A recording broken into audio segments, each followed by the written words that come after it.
5 hours. That is exactly how long it took for Meridian Atlantic Airlines, a company valued at $7 billion, to effectively cease to exist.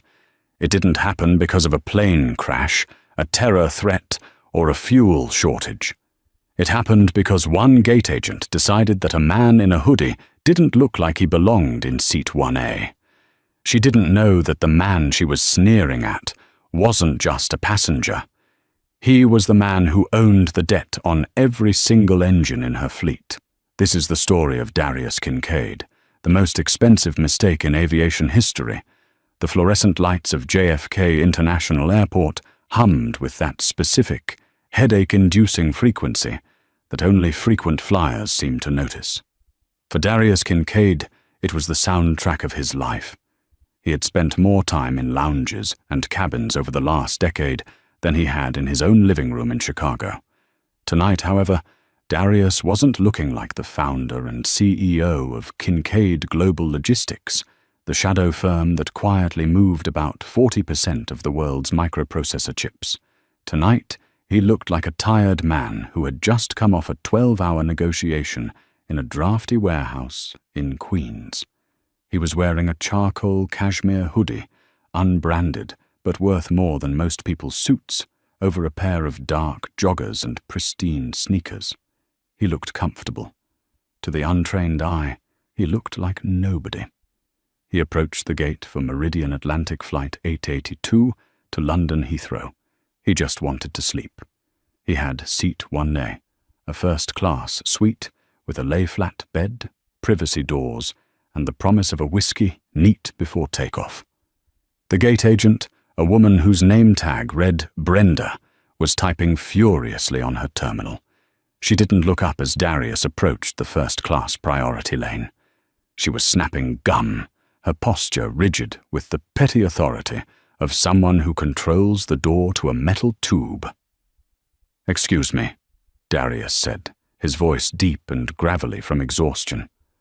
"Boarding hasn't started, but I wanted to check my bag at the gate. It's a bit fragile." Brenda stopped typing.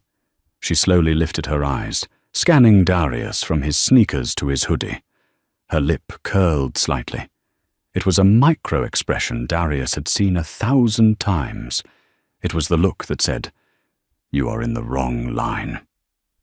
"This is the priority lane, sir," Brenda said, her voice dripping with artificial sweetness that barely masked the disdain. "Economy boarding is in Zone 4 and 5. You need to wait until those zones are called." Darius didn't blink. He was used to this. "I know. I'm in first. Seat 1A. He placed his boarding pass and his passport on the high counter. Brenda let out a short, incredulous huff. She didn't even pick up the passport. She just tapped a long, manicured fingernail on the counter. "Sir, I need you to step aside. We have VIPs boarding shortly, and I can't have the lane clogged up." "I am the VIP," Darius said, his voice remaining level. "Scan the pass, Brenda." The use of her name made her bristle. She snatched the boarding pass, her eyes narrowing, as if she expected it to be a forgery written in crayon. She scanned it. The machine beeped a happy, green confirmation tone. Darius Kincaid. Seat 1A. Status: Global Infinite. For a second, Brenda looked confused. The computer was telling her one thing, but her bias was telling her another. She frowned, typing a few commands. "There's an error," she muttered. "There is no error," Darius said. "I bought that ticket 3 weeks ago. Full fare." "No," Brenda said, shaking her head. "The system is flagging this seat. It's a duplicate booking.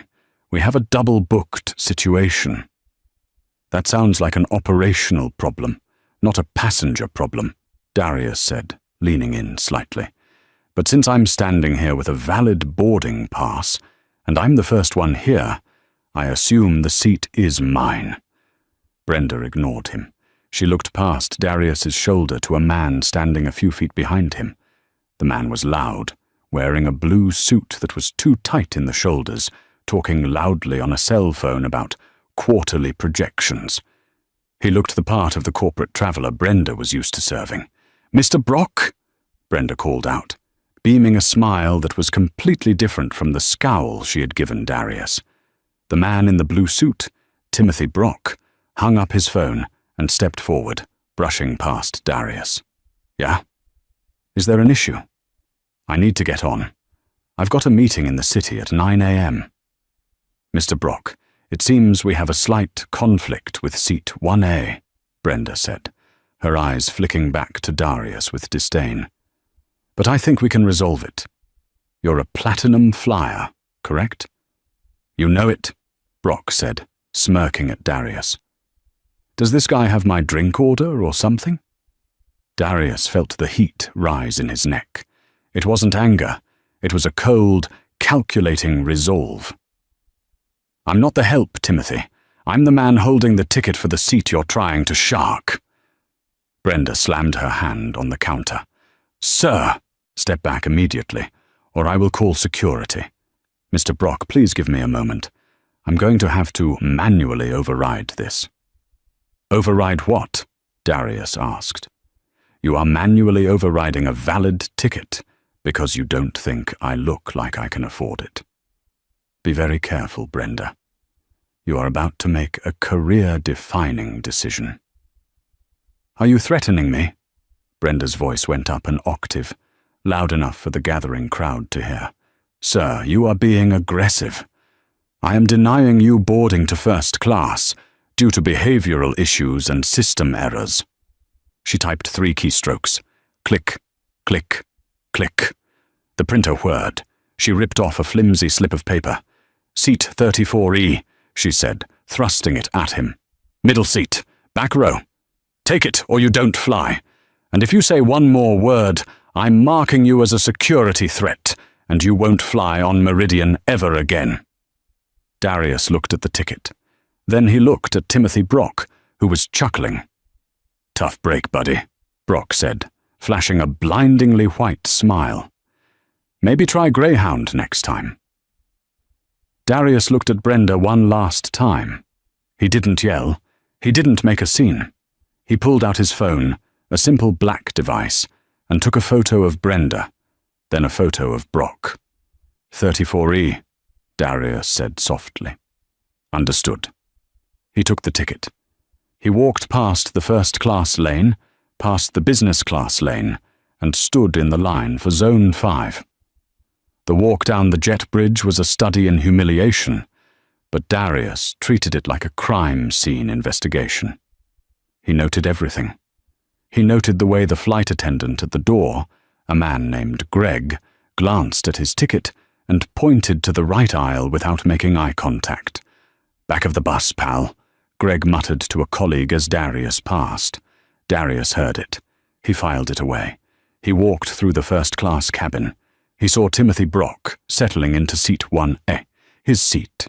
Brock was already sipping a glass of champagne, his jacket off, laughing with a flight attendant about how the riffraff is getting bold these days. Darius paused for a fraction of a second. He could have stopped. He could have called his lawyer right there. He could have demanded the captain comes out. But Darius knew something about war that Brenda and Brock didn't. Never interrupt your enemy when they are making a mistake. He continued walking, past the lie-flat seats of business class, past the extra legroom economy plus. He walked until the carpet changed from blue to grey, until the air felt stale, until he reached the very last row of the Boeing 777. Seat 34E was exactly what he expected. It was sandwiched between a young mother with a crying infant in 34D and a man in 34F who was already asleep and encroaching on the armrest. The seat didn't recline. It was right next to the lavatory. The smell of chemical disinfectant and recycled coffee was potent. Darius sat down. He was 6'2", his knees pressed firmly into the metal back of the seat in front of him. He took out his phone. He had signal for another 10 minutes before the doors closed. He opened an app that very few people in the world had access to. It was the internal dashboard for Kincaid Global. He navigated to the Assets and Liabilities tab. He typed in Meridian Atlantic. The screen populated with data. It was a waterfall of numbers. Darius didn't just run a logistics company. Over the last 5 years, his private equity arm had been quietly buying up distressed debt in the aviation sector. He knew Meridian Atlantic was struggling. They had over-leveraged themselves to buy these new planes. They were operating on razor-thin margins.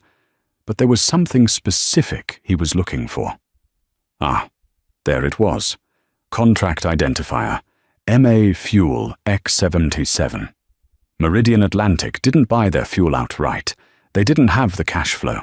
They used a credit facility provided by a shell company called Omni Energy. Omni Energy fronted the cost of the Jet A1 fuel at airports around the world, and Meridian paid them back 60 days later with interest. It was a lifeline. Without it, Meridian's planes couldn't refuel, and Kincaid Global owned 100% of Omni Energy. Darius looked at the screen. He saw the credit status toggle. It was currently set to active. He didn't flip the switch yet. He needed the plane to be in the air. He needed them to be fully committed to the mistake. "Sir, you need to put your phone away," a flight attendant snapped. It was Greg again, doing his final checks. He loomed over Darius. "And put your bag under the seat. If it doesn't fit, we're checking it." "It fits," Darius said, shoving his bespoke leather weekender under the seat, scuffing the Italian leather. "Attitude," Greg whispered, shaking his head as he walked away. "Unbelievable." The pilot's voice crackled over the intercom. "Ladies and gentlemen, this is Captain Bennett from the flight deck. We're looking at an on-time departure to London Heathrow. Flight time is 6 hours and 40 minutes. Sit back, relax, and enjoy the service." Darius closed his eyes. He wasn't going to relax. He was going to wait.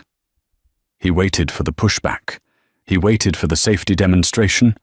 He waited for the roar of the engines that were currently burning fuel paid for by his credit line. The plane taxied. The wheels lifted off the wet tarmac of JFK. They climbed into the dark sky over the Atlantic. Once they reached 10,000 feet, the Wi-Fi indicator turned on. Darius pulled out his credit card, the black Amex that Brenda had refused to look at, and paid $29.99 for the full-flight internet package. He opened his secure messaging app. He composed a message to 2 people, Preston Halloway, the CEO of Meridian Atlantic, and his own chief legal officer, Sarah Jenkins. He didn't send it yet. First, he needed a drink.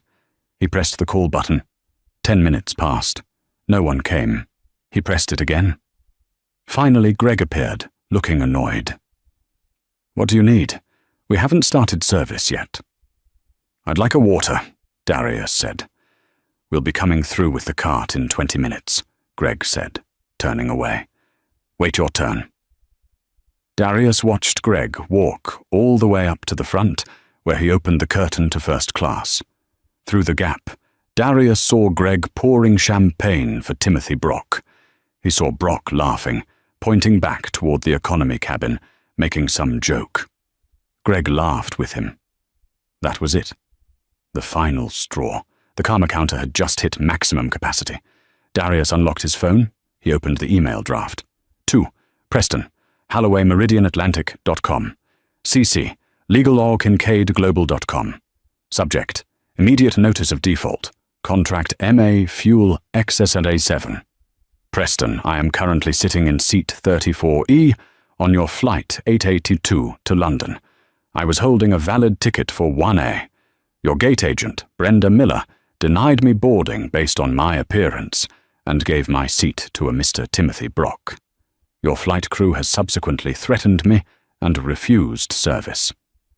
As you know, Kincaid Global holds the credit facility for your fuel operations via Omni Energy. Clause 44, subsection B of our agreement states that any action by the borrower deemed to cause reputational harm to the lender or its principals constitutes an immediate event of default. I am the principal. You have exactly 10 minutes to explain to me why I shouldn't execute the default clause. If you do not reply, I am freezing your global fuel credit lines. No Meridian plane will be able to refuel at any airport, anywhere in the world, effective immediately. You have my number. Darius. He hit send. 3,000 miles away, in a glass-walled office in Atlanta, it was 2:00 p.m. Preston Holloway was in the middle of a lunch meeting with potential investors when his phone buzzed on the mahogany table. He ignored it. It buzzed again. Then his Apple Watch vibrated. Then his iPad lit up. "Sorry, one moment," Preston said to the investors. He glanced at his phone. He saw the urgent tag from his executive assistant. Read email from Darius Kincaid now. Preston frowned. He knew the name Kincaid, of course. Everyone in the industry did. Darius Kincaid was the fixer. If you needed to move an oil rig across the Pacific, you called Kincaid. If you needed to bail out a failing airline, you borrowed money from Kincaid's subsidiaries. Preston opened the email, his face drained of color. The piece of steak he had been chewing suddenly felt like a rock in his throat. "Is everything all right, Preston?" one of the investors asked. Preston stood up, knocking his chair back. I have to take this. It's an operational emergency." He ran out of the room, dialing his VP of operations as he went. "Shut up and listen," he barked into the phone. "Who is on flight 882 to London? Check the manifest, now." "Oh, looking now, sir," the nervous voice on the other end said. "First class is full. We have a Timothy Brock in 1A. "Who is in 34E? Preston screamed. "Check 34E. There was a pause, the sound of typing. 34E. "We have a Darius Kincaid. Looks like he was bumped from first, due to a duplicate booking override at the gate." "Oh my God," Preston whispered. He felt like he was going to vomit. "Do you know who that is? That's the guy who pays for our gas. Sir, get the captain of flight 882 on the SATCOM immediately. Patch him through to my cell, and get the station manager at JFK on the line. I want that gate agent fired before she even clocks out. Go!" Back on the plane, Darius was watching a movie on the tiny screen in front of him, or pretending to. He was actually watching the time. 7 minutes had passed. Suddenly the cabin lights, which had been dimmed for the night flight, flickered on to full brightness. The seatbelt sign bonged aggressively. The intercom crackled. This time, Captain Bennett's voice wasn't smooth and relaxed. It was tight, strained. Cabin crew, please suspend service immediately and, report to the galley for an interphone conference. Immediately." Darius smiled. He paused his movie. He looked up to see Greg, the rude flight attendant, rushing down the aisle from the back galley to the front, looking confused. A moment later, the phone at Darius's seat, the one embedded in the armrest that nobody used anymore, rang. The woman in 34D looked at him, startled. "I didn't know those things actually worked." "They do when the CEO calls," Darius said calmly. He picked up the handset. "This is Darius." "Mr. Kincaid." It was Preston Holloway. His voice was trembling. "Mr. Kincaid, I am so sorry. I just received your email. I am looking at the report now. This is a catastrophic failure of protocol. I am personally apologizing." "Apologies are free, Preston," Darius said, his voice loud enough for the passengers around him to hear. "My first-class ticket was $6,000. My dignity is priceless, and your fuel bill for this month is $40 million. "Please," Preston begged, "don't cut the credit line. We have 60 planes in the air right now. If we can't refuel when they land, we're grounded. The network will collapse." "You should have thought about that before your staff decided a black man in a hoodie couldn't possibly be a first-class passenger," Darius said coldly. "You have a culture problem, Preston, and I'm about to make it a solvency problem." "What can I do?" Preston asked. "Name it. Anything." "I want 3 things," Darius said. 1. I want that gate agent, Brenda, terminated immediately. 2. I want a written public apology issued by your office within the hour. And 3. Darius looked down the long aisle toward the curtain of first class. 3. I want the captain to come back here, personally escort me to seat 1A, and I want the passenger currently sitting there removed from the seat. I don't care if he has to sit in the lavatory." "Done," Preston said instantly. "Consider it done. I'm radioing Bennett now." Darius hung up the phone. He crossed his arms. The woman in 34D was staring at him. "Who are you?" she whispered. "I'm the guy who fixes things," Darius said. 2 minutes later, the curtain at the front of the plane whipped open. Captain Bennett, wearing his full uniform and hat, walked out. He wasn't walking with the swagger of a pilot anymore. He was walking with the urgency of a man trying to save his pension. He marched down the aisle, past business, past economy plus, all the way to the back. Every passenger turned to watch. The captain stopped at row 34. "Mr. Kincaid," the captain said, his face pale. "Captain," Darius nodded. "Sir, on behalf of Meridian Atlantic, I would like to formally apologize for the error at the gate," the captain said, his voice cracking slightly. We have prepared your seat in first class. If you would please follow me." "And Mr. Brock?" Darius asked, not moving yet. "Mr. Brock is being relocated," the captain said. Darius unbuckled his seatbelt. He grabbed his bag from under the seat. He stood up, towering over the captain. "Lead the way." As Darius began the long walk back to the front of the plane, the entire economy cabin went silent. He walked past Greg, who was pressing himself against the galley wall, looking at the floor, terrified. When they reached first class, the scene was chaotic. Timothy Brock was standing in the aisle, red-faced, shouting, "This is insane! You can't move me! I'm a platinum member! I'm suing this airline!" "Sir, you need to move to seat 34E immediately, or we will have law enforcement meet the plane in London," the captain said sharply. "This is a direct order from the CEO." Brock looked at the captain. Then he looked at Darius. The realization hit him. The man in the hoodie. "You," Brock stammered. "You did this?" "You're in my seat, Timothy," Darius said calmly. "And I believe you have a middle seat waiting for you near the toilets. Enjoy the view."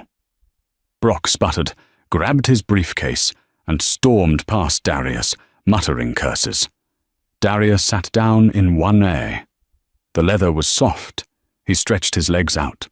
A different flight attendant, a woman named Sarah who looked terrified, appeared instantly with a bottle of Dom Perignon.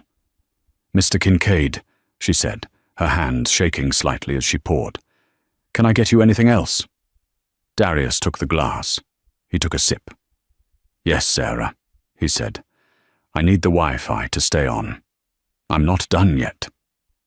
Because Darius Kincaid knew that getting his seat back was just the beginning, Preston thought the debt call was off the table because he had apologized. But Darius Kincaid didn't make threats he didn't intend to keep. He opened his laptop. He looked at the fuel credit authorization for London Heathrow. He hovered his mouse over the suspend button. The airline had humiliated him. They had treated him like garbage until they realized he had money. That wasn't a mistake. That was a system. And you don't fix a system by changing a seat. You fix it by burning it down. The cabin of Flight 8082 was quiet, but it was the silence of a bomb waiting to detonate. In seat 1A, Darius Kincaid sat with his laptop open. The flight attendant, Sarah, kept refilling his water glass without being asked, her movements jittery. She knew something was wrong. The whole crew knew. Darius wasn't watching a movie. He was watching a real-time logistics map of the world. He saw Meridian Atlantic's fleet, little blue plane icons scattered across the globe. One was preparing to take off from Tokyo. Another was taxiing in Dubai. A third was at the gate in Los Angeles. Darius typed a message to his CFO in Chicago: "Execute Phase 2. Freeze the accounts. Mark all Meridian fuel credit as high-risk delinquent." He hit enter. It was a nuclear option. In the world of aviation, fuel is liquid gold, but credit is the pipeline. Airlines don't pay cash for fuel at the pump. They rely on massive rolling lines of credit. When that line is cut, the fuel trucks stop moving. It's immediate. Darius watched the screen. 10 minutes passed. Then the chaos began. Not on the plane, but on the ground. His screen began to light up with notifications from his internal system. Alert. Fuel request denied. Flight MA404, Tokyo. Alert. Fuel request denied. Flight MA112, Dubai. Alert. Fuel request denied. Flight MA9992, Los Angeles. It was cascading. The vascular system of the airline had just been clamped shut. Back in 34E, Timothy Brock was not going quietly. The alcohol he had consumed in the lounge, combined with the humiliation of being marched to the back of the plane, had turned him belligerent. "I am going to sue every single one of you," Brock shouted, kicking the seat in front of him. The young mother in 34D was clutching her baby, terrified. "Sir, you need to settle down," Greg, the flight attendant, hissed. "You are disturbing the cabin." "Disturbing? I'm the victim here," Brock yelled. "That guy up front, who is he? Some rapper? Some drug dealer? You kicked me out for him?" Darius heard the commotion from the front. The acoustic curtains of first class dampened the sound, but Brock's voice was piercing. Darius stood up. He walked to the galley where the purser was on the phone with the cockpit. "Captain says if he doesn't calm down, we have to divert to frantic," the purser whispered. "Don't divert," Darius said, stepping into the galley. The crew jumped. "He wants you to divert. It gives him power. Let me handle it." "Mr. Kincaid, we can't let you back there," Sarah said. "It's a security risk." "I'm already the security risk, Sarah," Darius said calmly. He walked down the aisle again. The passengers watched him. They knew he was the center of the storm. When he reached row 34, Brock looked up, his face red and sweaty. "You," Brock spat. "You think you're special?" Darius leaned down, resting his hand on the headrest of 34D, smiling gently at the scared mother to reassure her. Then he looked at Brock. "I know who you work for, Timothy," Darius said softly. Brock froze. "What?" "I ran your name while I was sitting in this seat earlier," Darius said. "You're a VP of sales for Orion Tech, right? Mid-level hardware supplier." "So what?" Brock sneered. "Orion Tech relies on rare earth metals shipped from Malaysia," Darius continued. "Guess who owns the shipping containers your company uses? Kincaid Global." Brock's mouth opened, but no sound came out. "Now," Darius said, his voice dropping to a whisper that sounded like grinding stones. "You are going to sit there. You are not going to say another word. You are not going to kick the seat. Because if you do, I will make a phone call, and your company's supply chain will vanish. You will be fired before we land. Do you understand?" Brock looked at Darius's eyes. He saw no bluff. He saw only the cold, hard reality of a man who moved mountains for a living. Brock slumped back into his seat. He folded his hands in his lap. He looked at the floor. "Good," Darius said. "Enjoy the flight." He walked back to first class. But as he sat down, the plane banked sharply. The captain's voice came over the intercom. "Ladies and gentlemen, we are beginning our initial descent into London. Heathrow a bit early. We, have been asked to prioritize our landing by air traffic control." That was a lie. ATC hadn't asked them to prioritize. The airline's operations center had ordered them to get on the ground immediately, because the company was collapsing in real time. Darius looked out the window. The sun was rising over the clouds. It was a beautiful morning for a bankruptcy. When the landing gear of Flight 882 locked into place, the cabin did not feel like a vessel arriving at a destination. It felt like a balloon losing its air. The descent into London Heathrow had been aggressive, the kind of approach pilots make when the fuel gauges are tapping the red zone and the ground controllers are shouting orders. Darius Kincaid looked out the window of seat 1A. The sky over London was a bruised purple, the sun just beginning to bleed through the heavy cloud cover. When the wheels finally kissed the tarmac, there was no triumphant roar of reverse thrusters. The plane braked hard, shuddering as it slowed, and then, inexplicably, it turned away from the terminal. They didn't taxi to the sleek glass gates of Terminal 3. They rolled past the rows of British Airways jets, past the cargo depots, out to the far, desolate reaches of the airfield, known as the remote stands. The engines spooled down, whining into silence. The silence that followed was heavy, suffocating. "Ladies and gentlemen," Captain Bennett's voice crackled over the intercom, sounding hollow and defeated. "We have been denied a gate assignment due to administrative issues with the airport authority. We are waiting for stairs to be brought to the aircraft. Please remain seated." Darius knew exactly what those administrative issues were. A plane without credit is a liability. Heathrow Airport wasn't going to let a Meridian Atlantic jet dock at a gate if they weren't sure the airline could pay the docking fee. Darius opened his phone. The screen was a chaotic mosaic of notifications. CNN. Breaking. Meridian Atlantic Airlines suspends all global operations following massive credit default. BBC. Thousands stranded as Meridian planes denied fuel at major hubs in Tokyo, Dubai, and Los Angeles. Bloomberg. Meridian Atlantic, MAA. Stock plunges 60% in pre-market trading. Trading halted by SEC. He had missed 15 calls from Preston Halloway. The voicemails were getting progressively more desperate, transforming from professional concern to unbridled panic. Through the window, Darius saw a set of mobile stairs approaching the aircraft, followed by a transport bus and 2 police cruisers with their blue lights flashing silently against the grey morning. The first-class cabin door opened. The cool, damp air of London rushed in, cutting through the stale, recycled atmosphere of the cabin. 2 officers from the Metropolitan Police boarded the plane, their high-visibility jackets bright against the muted luxury of the cabin. Back in row 34, Timothy Brock saw the flashing lights through the window. A smug, intoxicated grin spread across his face. He stood up, ignoring the seatbelt sign, and shoved past the flight attendant, Greg. "Finally!" Brock shouted, his voice slurring slightly from the wine he'd been nervously chugging. "About time you got here. I want to file a report."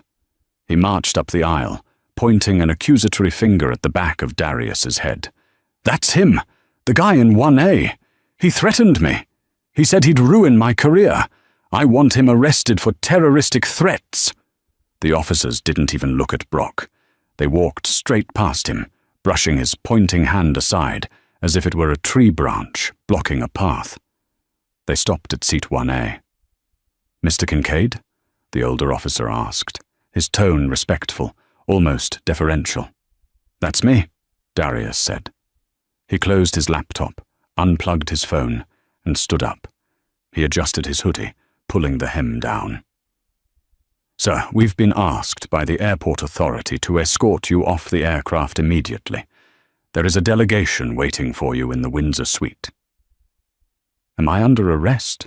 Darius asked, though he already knew the answer. "No, sir. Quite the opposite," the officer replied. "Given the volatile nature of the situation with the airline, the authorities want to ensure you clear customs without incident. They seem very concerned about your experience today." Timothy Brock stood frozen in the aisle, his mouth agape. The narrative in his head, the one where the wealthy executive is protected and the man in the hoodie is punished, had just shattered. "Wait. What?" Brock stammered. "He's the problem. I'm a platinum member." "Sir, take your seat or you will be arrested for interfering with a police operation," the officer barked over his shoulder, not bothering to turn around. Darius grabbed his leather weekender bag. He stepped into the aisle and looked at Brock one last time. He didn't say a word. He just offered a small, pitying nod, the way one might look at a child who has dropped their ice cream cone. Darius walked to the front of the plane. Captain Bennett was standing by the open cockpit door, his cap in his hands. He looked aged, his eyes rimmed with red. He knew that without a fuel line, this Boeing 777 was essentially a 300-ton paperweight. He was stranded in London, and his career was likely over. "Mr. Kincaid," Bennett said, his voice barely a whisper. He couldn't meet Darius's eyes. "I'm sorry. I should have fixed it at the gate. I should have listened." Darius paused. The anger he felt toward the system didn't extend to the man standing in front of him. Bennett was a cog in a broken machine, just doing what the manual told him to do. "You did your job, Bennett. You followed protocol," Darius said quietly. "The protocol was the problem. Don't worry about your pension. You're a good pilot. Keep your phone on." Darius descended the stairs to the tarmac. The wind whipped at his clothes. He was ushered into a black Mercedes waiting by the bus. As the car pulled away, he saw the faces of the other passengers pressed against the windows of the plane, watching him leave. Inside Terminal 3, the scene was apocalyptic. The Meridian Atlantic check-in counters were besieged by hundreds of angry passengers. Security guards were struggling to hold back the crowd. The flight boards were a sea of red text. "Cancelled, cancelled, cancelled." Darius was whisked past the chaos, through a private corridor that bypassed the screaming crowds, and into the hushed sanctuary of the Windsor suite. The conference room was silent, smelling of polished wood and fresh lilies. Waiting for him was a man who looked like he hadn't slept in a week, even though the crisis had only started 5 hours ago. It was Arthur Pendergast, the chairman of the board for Meridian Atlantic. He was a man who usually projected an aura of untouchable wealth, but today his tie was loosened, and his face was the color of ash. "Mr. Kincaid," Pendergast said, standing up. He extended a hand, but seeing Darius's stony expression, he let it drop awkwardly to his side. "Thank you for meeting me." Darius didn't sit. He threw his bag onto a leather armchair and walked to the window, looking out at the grounded planes. "You've killed us, Darius," Pendergast said, his voice shaking. "The credit freeze. We can't move. The fleet is grounded. We are bleeding $10 million an hour. The creditors are calling in loans we can't pay." "I didn't kill you, Arthur," Darius said, turning slowly to face him. "I just turned off the life support you were borrowing from me. There's a difference." "What do you want?" Pendergast pleaded, spreading his hands on the mahogany table. "We fired the gate agent, Brenda Miller. We fired the station manager at JFK. Halloway is drafting a resignation letter right now. We will issue a public apology. We will give you lifetime first-class travel. Just turn the fuel back on." Darius laughed, a dry, humorless sound. "Lifetime travel? Arthur, I own the fuel company. I don't need your charity, and it's too late for apologies. The market has already reacted. Your stock is trading at junk status. If I turn the fuel back on now, you'll still be bankrupt by Friday." Pendergast sank into his chair, burying his face in his hands. "So this is it? You destroyed a 70-year-old airline because of a seat assignment?" "No," Darius said, walking over to the table and leaning in, his palms pressing against the wood.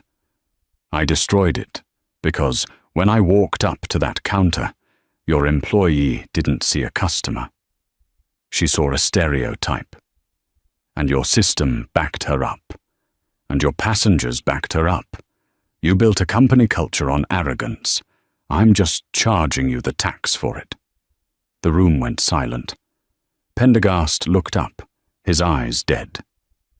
"Then we liquidate. 40,000 people lose their jobs. Is that the justice you wanted?" "I am a businessman, Arthur. I don't like waste," Darius said, his voice shifting from accusatory to calculating. "You have good planes. You have good pilots. You have valuable slots at Heathrow and JFK. Pendergast looked at him, confusion clouding his despair. "What are you saying?" "I'm not going to turn the credit back on," Darius said. "I'm going to buy the debt, all of it. The fuel debt, the engine leases, the airport fees. I'm buying it all for pennies on the dollar. And then, Darius said, checking his watch, "I'm going to convert that debt into equity." Pendergast's eyes widened as the realization hit him. "You want to take over?" "Hostile takeover," Darius corrected. "Very hostile. By the time the markets close in New York today, Kincaid Global will own 51% of Meridian Atlantic. I will own the planes, the routes, the brand, and the debt." "The board will never approve it," Pendergast stammered. "It's madness." "The board has no choice," Darius said coldly. "You can approve it and walk away with a golden parachute and your dignity intact. Or you can explain to the 40,000 passengers currently sleeping on airport floors why you refused the only lifeline you had." Darius pulled a folder from his bag and slid it across the table. "I have the press release drafted. It announces the acquisition and the immediate resumption of fuel services. Do you want to sign it?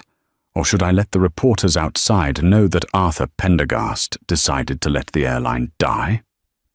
Pendergast stared at the folder. He looked at Darius, the man in the hoodie who had just outmaneuvered a billion-dollar board of directors from an economy seat. He reached into his jacket pocket, pulled out a gold pen, and with a trembling hand opened the folder. The acquisition of Meridian Atlantic didn't happen with the slow, bureaucratic churn typical of corporate mergers. It happened with the violence and velocity of a lightning strike. Within 48 hours of the fuel freeze, the paperwork was finalized. The airline, a 70-year-old institution of the skies, ceased to be an independent entity. It was now a wholly owned subsidiary of Kincaid Global. Darius Kincaid didn't fly home to Chicago to celebrate. He didn't pop champagne. Instead, he set up a war room in the airline's London headquarters, sleeping on a leather sofa in the executive suite for 3 hours a night. He wasn't there to dismantle the company for parts. He was there to perform open-heart surgery. His first official act as owner was a mandatory town hall meeting. He didn't want it in a sterile conference room. He ordered it to be held in Maintenance Hangar 4 at Heathrow, a cavernous, echoey space that smelled of jet fuel and hydraulic fluid. By 9 a.m. on Wednesday, 3,000 employees were packed into the hangar. The mood was funereal. Mechanics in grease-stained coveralls stood shoulder to shoulder with flight attendants in pristine uniforms and pilots clutching their caps. The air was thick with anxiety. They had all seen the news. They knew the stock had crashed. They assumed this meeting was the end of the line. The moment the hatchet man came out to announce mass layoffs, a hush fell over the crowd as a figure walked onto the makeshift stage. There was no introduction. There was no fanfare. Darius Kincaid walked up to the microphone stand. He wasn't wearing a tailored Italian suit. He wasn't wearing a tie. He was wearing the same charcoal hoodie he had worn on Flight 8822. He stood there for a long moment, looking out at the sea of faces. He let the silence stretch until it was uncomfortable. "Some of you are scared," Darius said, his voice amplified through the massive speakers, bouncing off the aluminum skin of the Boeing 737 parked behind him. He didn't use notes. He didn't use a teleprompter. "You think I bought this airline to dismantle it," he continued, pacing slowly across the stage. "You think I'm angry. You think I'm here to punish you for the sins of your leadership." He stopped and looked directly into the front row. "I am angry," Darius admitted, his voice dropping an octave. "I was treated like a criminal for trying to sit in a seat I paid for. I was judged, dismissed, and threatened. But I didn't buy this company to fire you. I bought it to fix you." A ripple of confusion went through the crowd. Shoulders relaxed, just a fraction. Darius pointed to the massive LED screen behind him. It flickered to life, displaying a high-resolution photo of Brenda, the gate agent from JFK. A collective gasp went through the room. "This employee is gone," Darius said, his tone devoid of malice but heavy with finality. "Not because she made a mistake. Everyone makes mistakes. She is gone because she lacked curiosity. She looked at the world, saw a man in a hoodie, and decided she knew everything about him in 3 seconds. That is a cancer, and we are cutting it out." The image on the screen changed. Now, it showed a photo of Captain Bennett. In the middle of the crowd, Captain Bennett froze. He was standing with his co-pilots, pale and sweating. He closed his eyes, bracing himself for the public humiliation. He was the captain of the flight. Surely the buck stopped with him. "This man," Darius said, turning to look at the photo. "Captain Bennett." Darius scanned the crowd until he found the real Bennett. "Captain, step forward, please." The crowd parted like the Red Sea. Bennett walked toward the stage, his legs feeling like lead. He looked like a man walking to the gallows. "When the mistake was identified," Darius said, his voice rising with passion, "this man didn't hide behind a union rep. He didn't hide behind protocol. He came back to row 34.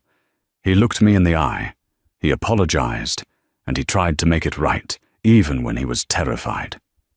Darius extended a hand down from the stage. Bennett, trembling slightly, took it. "That is the culture we are building," Darius announced. "As of this morning, Captain Bennett is promoted to Chief Pilot of Fleet Operations." For a second, there was silence. Then, a single mechanic started clapping. Then, a flight attendant.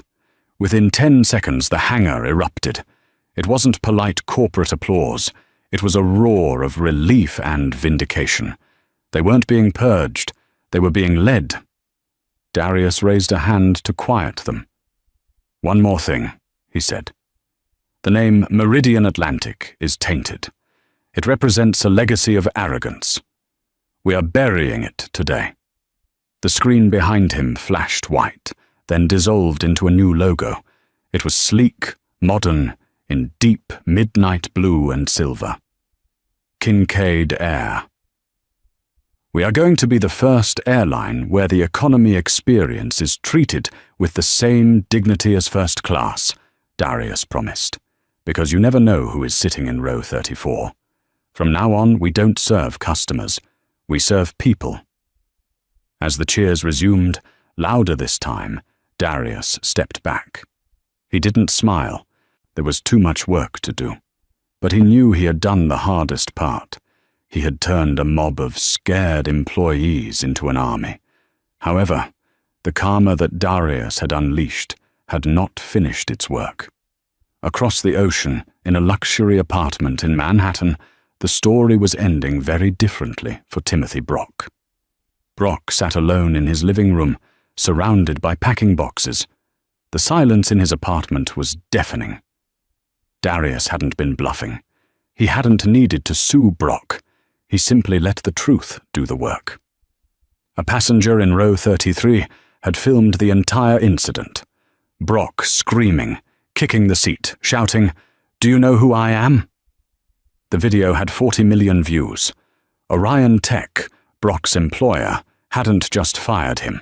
They had issued a public statement distancing themselves from his abhorrent behavior. He was radioactive. Headhunters hung up on him. His LinkedIn inbox, once full of recruiters, was now full of hate mail.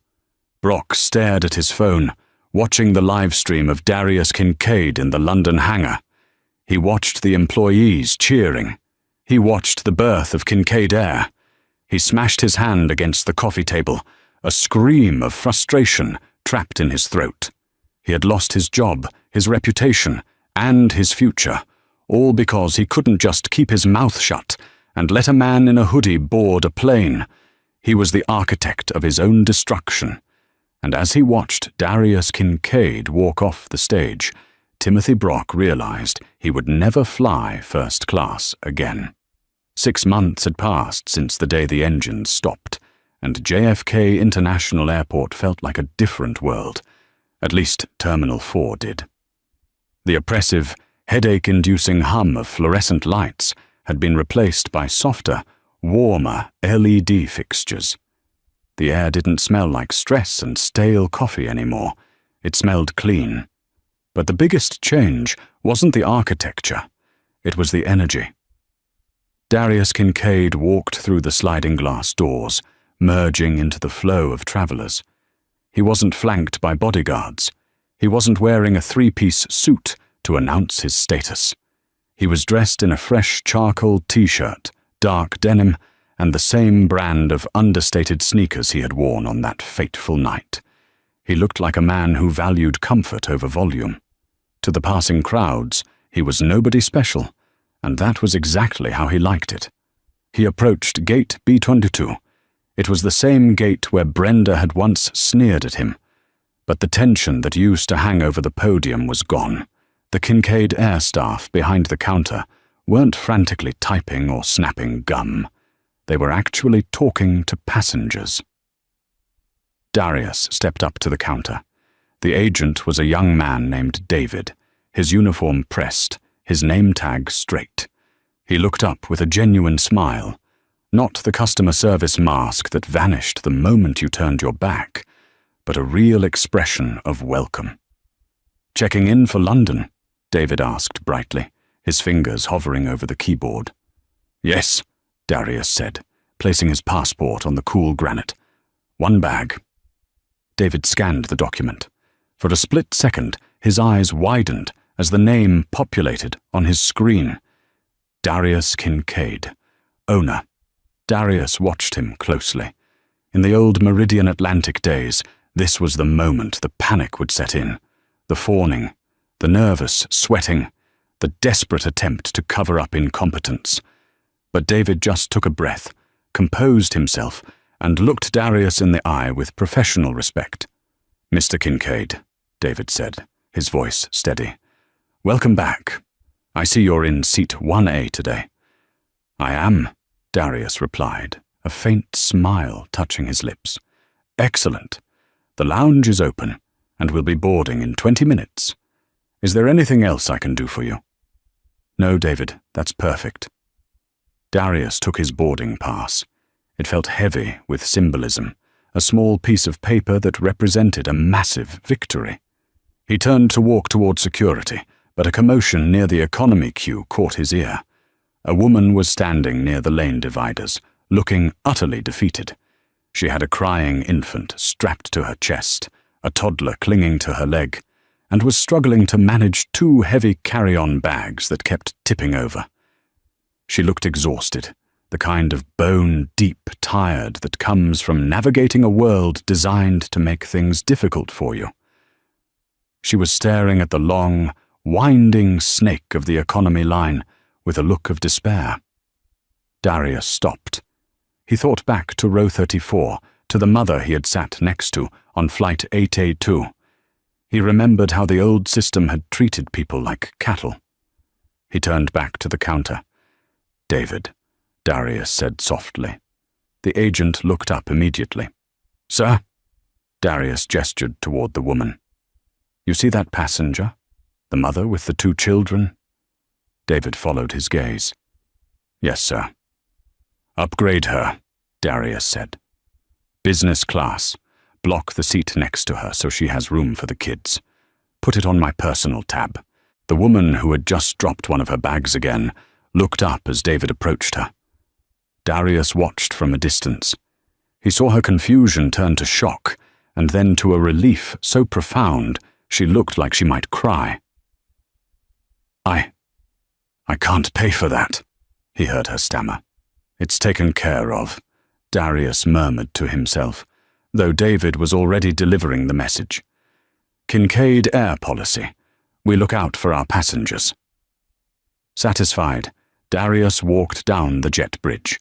He stepped onto the plane, greeted by a flight crew that radiated pride rather than fear. He turned left and found Seat 1A. He sat down. The leather was cool and soft. He stretched his legs out, the physical space, a luxury he no longer took for granted. Through the window, he saw the massive turbine of the engine. It was painted with the new Kincaid Air logo, a stylized wing rising upward. He thought about Brenda. He thought about Preston Halloway and Timothy Brock.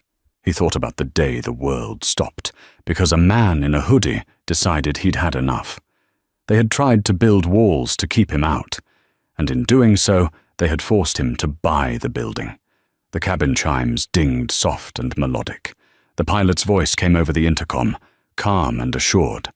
Darius closed his eyes. The engine roared to life, a deep, powerful thrum that vibrated through the floorboards. It was the sound of a system that finally worked.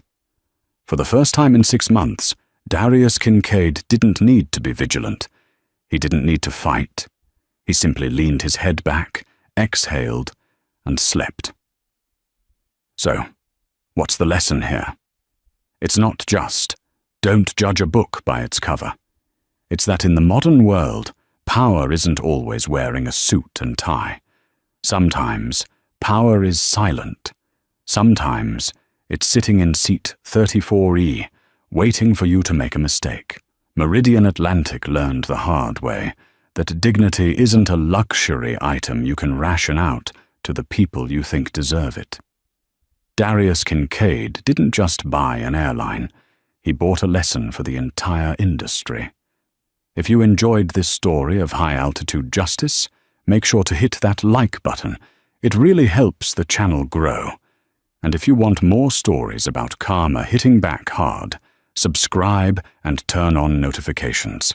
I'll see you in the next one. Stay humble, guys.